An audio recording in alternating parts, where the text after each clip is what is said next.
un théâtre non subventionné. Marseille, 1934, la scène se passe dans le salon du superbe appartement haussmannien du couple Ginette et Robert Grimaldi. L'ambiance est tendue, car depuis des heures, au milieu du salon, allongé sur son immense canapé, très moelleux et incroyablement... Nicole, il n'y a pas de canapé là. Eh ben, c'est pas grave, tu te... Ah, pardon, oui, parce qu'on n'avait pas de subvention pour acheter le canapé. Du coup, non, mais ça va, je corrige.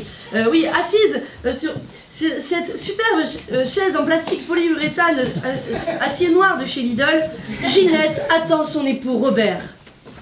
Tu veux dire Robert attend son épouse Ginette, c'est ça? Non, non, moi j'ai Ginette attend son époux Robert. Mais comment on fait? Je suis pas une femme. Et là, oui, mais non, mais parce qu'en fait, c'est qu'on comme on n'a pas de subvention, on n'a pas du coup pu embaucher les comédiennes.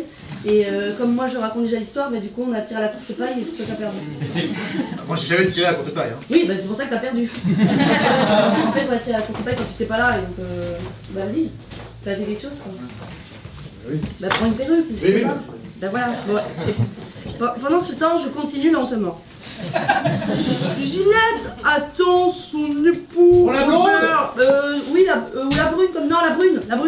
Attend son époux Robert qu'elle n'a pas vu depuis plusieurs heures. Elle se demande donc où il a bien pu passer. Mais où mon mari a bien pu passer? Oui, ça c'est ce que je viens de dire. Oui. Heureusement, Robert avait laissé sa veste qui sûrement aurait laissé à Ginette quelques indices pour le retrouver. Ah, je ne sais pas où mon mari est passé.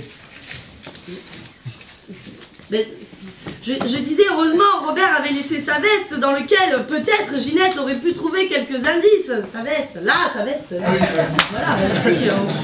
Je suis con, je suis conne. Conne. Perspicace, mais aussi un peu conne, Ginette regarda immédiatement dans la poche droite à la recherche. Non, la droite. Non, mais Ah, oui. Ça c'est beau. Oui, non, pardon. Ça c'est Non, beau. ça c'est comme moi, du coup, je suis. Parce que je suis à oui, c'est pour ça. Oui, non, c'est pour ça. Oui, pardon, autant pour moi. Ouais, Oui, la droite, afin de trouver un quelconque indice. J'arrive, hein. Allez. Oh! Mon Dieu, un billet dans la poche de la veste de mon mari. Qu'est-il écrit dessus? Si ta femme te pèse un peu trop, je peux t'arranger un coup avec la grosse Monique. Rendez-vous à 16h au 33 rue Ferrari. Oh, c'est atroce. Faut que j'appelle Alphonse. Alphonse, le majordome, arrive. Bonjour monsieur.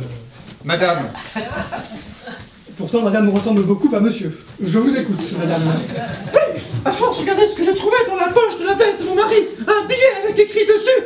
Oh, si ta femme te pèse, je peux t'arranger un coup avec la grosse Monique au 33 rue Ferrari à 16h. Qu'en pensez-vous? J'en pense que c'est une phrase beaucoup trop longue pour un si petit billet.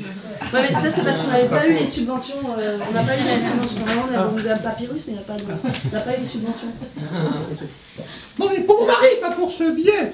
Alors je pense qu'il doit y avoir un souci, car d'habitude quand monsieur vous trompe, il va beaucoup plus vite. Pardon?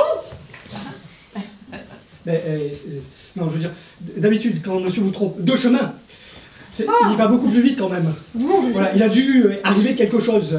Il a dû tomber sur un couac. Oui, ou sur un hic peut-être. Ou un prout, peu importe.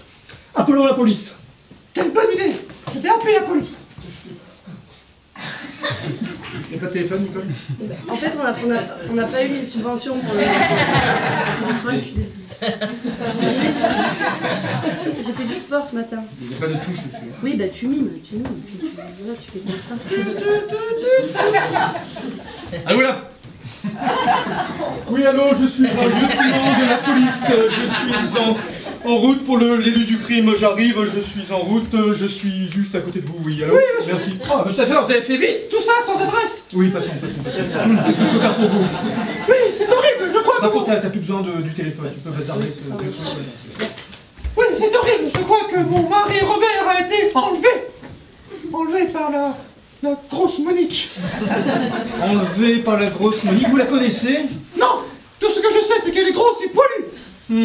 Grosse et poilue. Et vous pensez qu'elle a été enlevée? Oui. Mais cela m'étonne. Contrairement à vous, je ne le crois pas. Vu votre physique, je dirais que votre mari aime les grosses poilues. Je dirais même, en allant un peu plus loin dans ma réflexion, qu'il aime faire cela de plein gré. Il est parti de son plein gré, je vous le dis. N'ayez crainte, j'appelle de ce pas mon assistant Jason pour faire un portrait de votre mari. Un portrait robot. Jason! Jason! Jason! Oui, inspecteur. Jason! Ah non, pardon, non, je suis désolée, mais en fait, on n'a pas les subventions pour payer un autre comédien. Bah non, tu dégages. Non, Oui, inspecteur. non, mais non, on n'a pas les sous pour payer un autre comédien. Donc on se débrouille, Oui, inspecteur. Jason!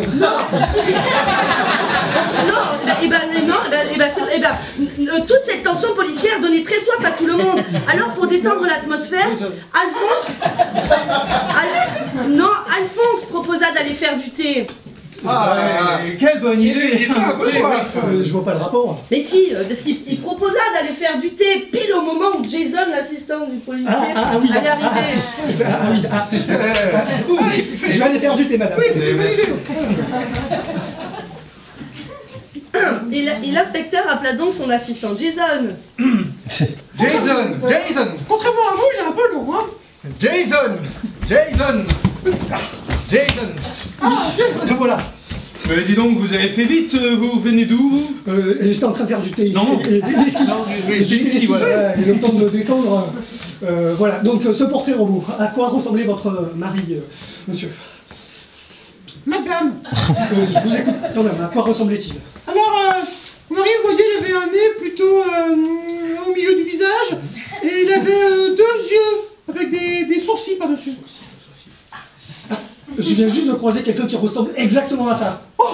Mais il n'était pas seul. Mon Dieu, c'est sûrement mon mari Robert avec cette satanée Monique. C'est sûrement votre mari Robert avec cette satanée Monique. Il faut les attraper, inspecteur. On va les appâter. Boum. On va les appâter. Vous l'attrapez. Oh, oui. Boum, ça a tapé à la porte.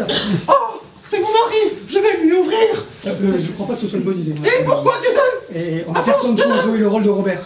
Ah oui, on n'a pas de subvention pour... C'est-à-dire, on est carrément, on est presque arrivé à la fin de l'histoire, donc je peux faire Robert. Bon, Ginette alla donc ouvrir la porte, mais pas très vite pour que j'ai le temps de...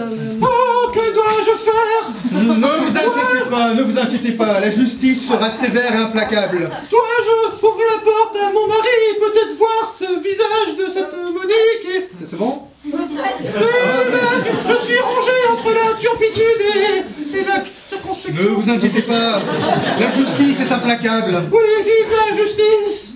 Je vais peut-être pouvoir aller enfin ouvrir cette porte parce que vous m'avez donné le courage de l'ouvrir.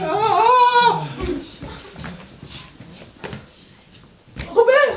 Oh, ça alors! Et voilà donc la grosse Monique, la grosse poilue. C'était une surprise que je voulais te faire, ma chérie, car je savais tellement que tu voulais avoir un chien que je n'ai pas osé te le dire. Eh, comme quoi, même sans subvention, tout est bien qui finit bien.